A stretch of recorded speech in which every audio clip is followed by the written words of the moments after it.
À l'instar de la communauté internationale, la Côte d'Ivoire s'est engagée à lutter contre les fléaux tels que le blanchiment d'argent, le financement d'actes terroristes, le trafic de stupéfiants, d'armes et la traite des personnes à travers un dispositif juridique et institutionnel de lutte contre le blanchiment de capitaux et le financement du terrorisme dont se sont d'ailleurs dotés les États membres de l'Union économique et monétaire ouest-africaine, UEMOA, au cours de la décennie 2000.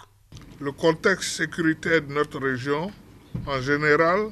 et de notre pays en particulier appelle le gouvernement à renforcer le dispositif national de lutte contre le blanchiment des capitaux, le financement du terrorisme et la prolifération des armes de destruction massive. Pour pallier les insuffisances de ce dispositif réglementaire en vigueur, une adaptation de ces textes a été entreprise, ce à quoi s'est soumise la Côte d'Ivoire en adoptant un nouveau dispositif en matière de LBC-TF depuis novembre 2016.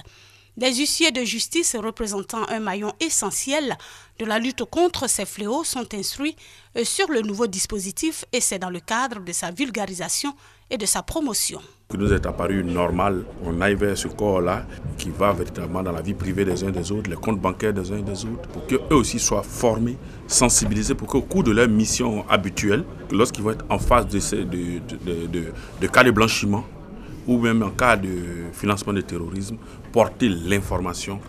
aux autorités. Lorsque nous serons vraiment bien outillés à cette nouvelle matière qui sera une nouvelle attribution à la profession d'huissier de justice, on pourra relayer l'information aux autorités judiciaires. Il s'agit de renforcer les capacités du corps des huissiers de justice en vue de la mise en œuvre effective de la nouvelle loi.